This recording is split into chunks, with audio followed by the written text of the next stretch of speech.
What's going on, guys? Welcome back to the channel. Behind me I got a 2015 Honda Accord 4-cylinder, and I'm going to do some pads and rotors on it. Alright guys, so we're going to start by taking off these two 14mm bolts that hold the caliper to the bracket itself.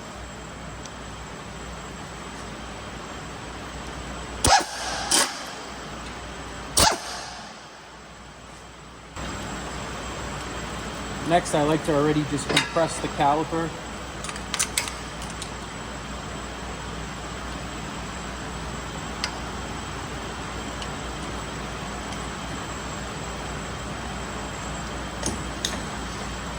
As you can see, the caliper piston is pressed back in.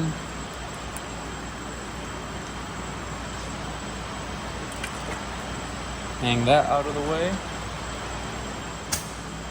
Next, we're going to take off these two 17mm bolts that hold the bracket to the knuckle itself.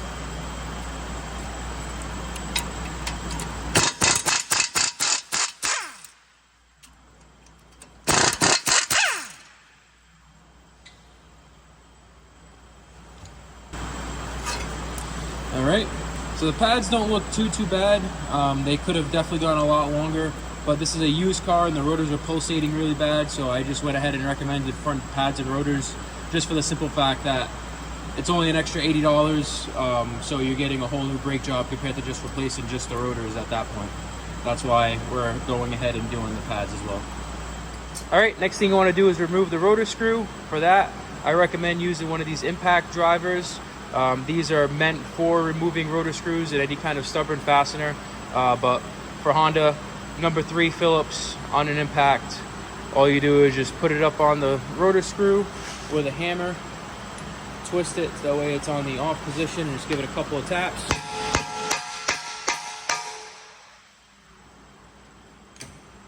And just like that, the rotor screw comes out.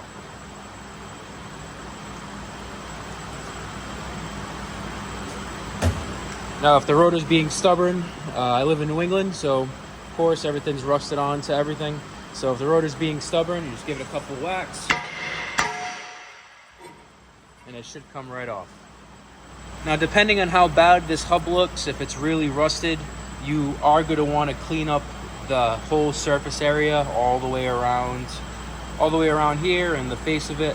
That way the rotor sits pretty flush.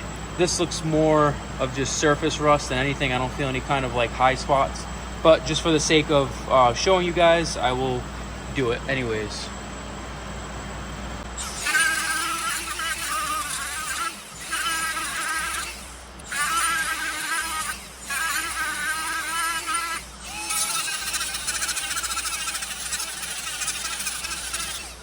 As always, guys, make sure you're using safety glasses with this. You don't have to use one of these tools. You could use a piece of sandpaper or a wire brush, anything to just kind of clean it up. Now to finish it up, I'm just going to use one of these. It's a hub cleaner. Basically, there's a hole in the middle, goes right over the lug nut, and you can get on the inside section there. And it's a 1/2-inch drive, so you can just hook up an air gun or an impact gun or a drill with a 1/2-inch adapter to it.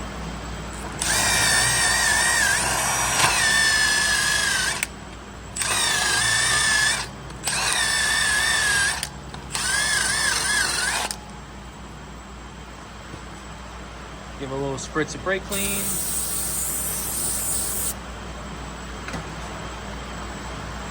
And you're good as new. Now the hub's nice and clean, no rust on there. That way you're able to put the rotor on there and it'll be nice flat up against the hub. Again, it's optional. If you don't want to do it, that's completely fine. I do it on some of the vehicles. It really depends on how bad the hub looks. If they don't look terrible, then I don't do it. But if they look like they're heavily rusted on the outer edge here or on the face of it, then I definitely clean it up, or else you won't get a good mating surface, and that could actually cause excessive run out on the rotor, and it could actually seem like it's a pulsation, but realistically it's just the fact that the rotor is not sitting flush on the hub. All right, now we're just going to put everything back together. Got my brand new rotor here, and I just put the rotor screw back on it to hold everything in place. This has to be hand tight. You don't have to go crazy with it. You can even use just a regular screwdriver. Just give it a little tighten with your hand there and it should be good to go. All right guys, next thing you want to do is clean up your bracket. Depending if you're getting factory pads, typically you don't get new hardware unless you request it from the dealer, and they usually have to order it in unless they stock them. If you're getting aftermarket pads, typically they come with a new set if you get a really good quality one. So for these, I always just like to reuse the old ones unless they're completely rotted out. But basically all you do is you just grab a wire brush here and just clean up the mating surface of it. Make sure that you get everything nice and clean. There's no more of the brake dust or any kind of buildup on there. Every bracket's a little bit different with the shims. For instance, this one has these little retainers that kind of, when the pad goes in, it pushes down. Some of them come from the side and kind of pull outwards, and some don't have any at all. So if mine doesn't look like yours, it could just be that you have a different set of shims on there. You basically get that nice and cleaned up. Do the same thing to the other side here.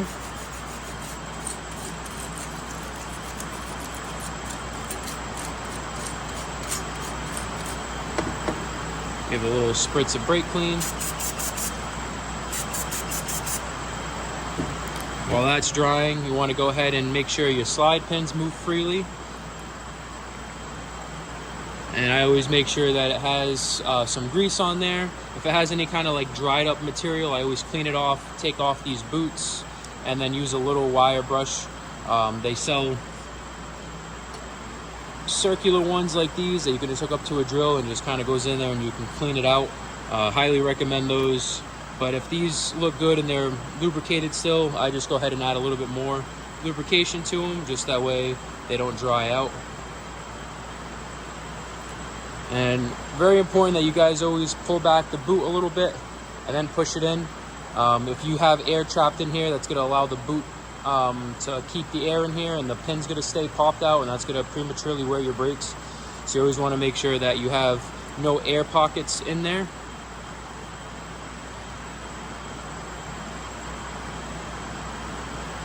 Same thing, I just like to pull back on the boot, and that allows the air to kind of escape.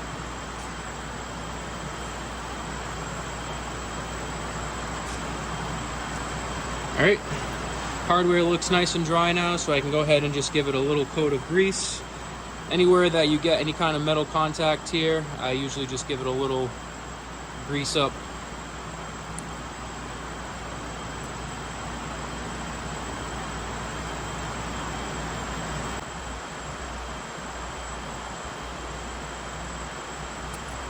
All right, now this is ready to go, and it's ready to put back on the vehicle. And let's get the brake job completed here. All right, so we're going to start with putting our bracket back on.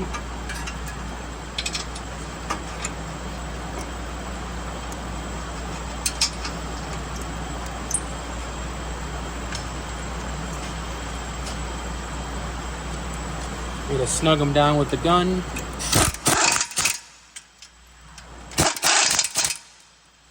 And we're going to torque them down to spec.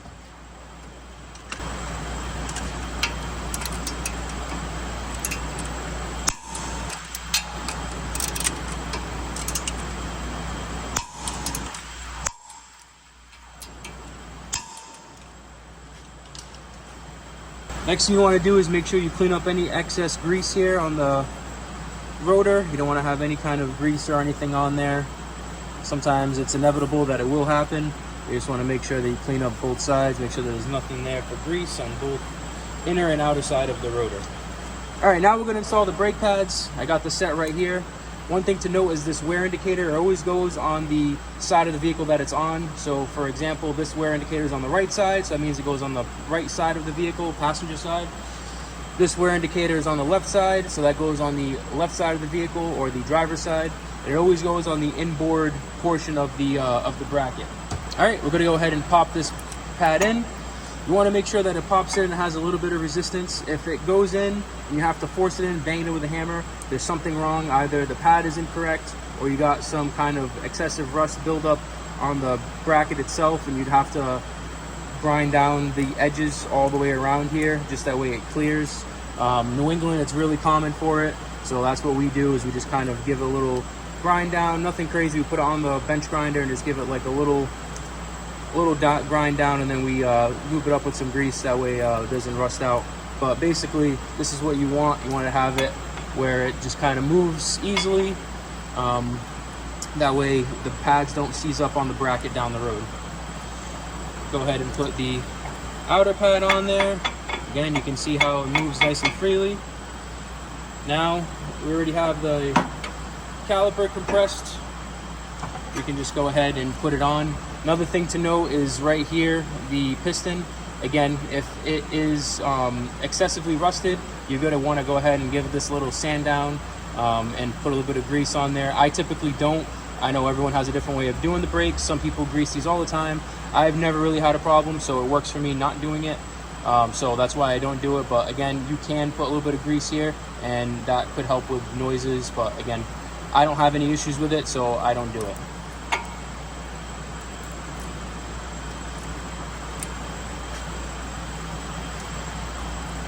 Alright, now we're going to install our 2 mounting bolts to the bracket. And we're going to again install it loosely with the gun, and then we'll torque it down.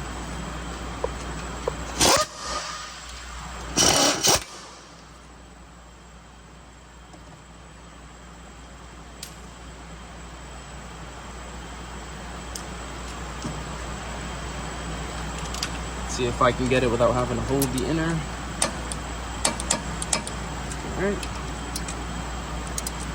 Alright, so this is a perfect example. I don't know if you guys can see it. I will show you. So I'm trying to tighten down this upper bolt here, but as you can see, the slide pin is actually spinning. So what you can do with that is you can put a wrench on here. It's either a 19 or a 17. We'll try the 19 first. Yep.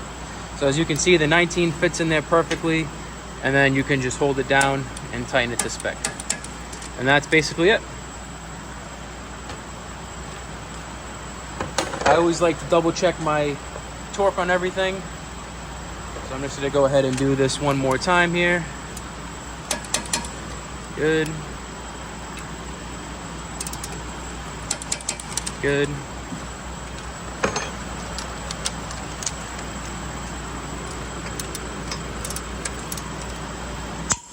Good. And good. All right, guys, and that's it. That's what it should look like when it's done. No grease on the rotors here. Looks brand new. Everything looks good. Everything moves nice and freely. And that's basically what you want. So now I'm going to go ahead and do the driver's side. It's the same exact procedure as the passenger side. So that's basically it.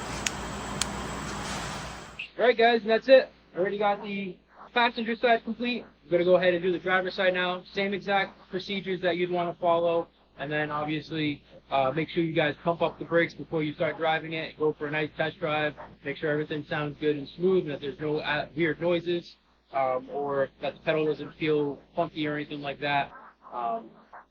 Thanks for watching. If you guys enjoyed the video, consider subscribing, like the video, and we'll see you in the next one.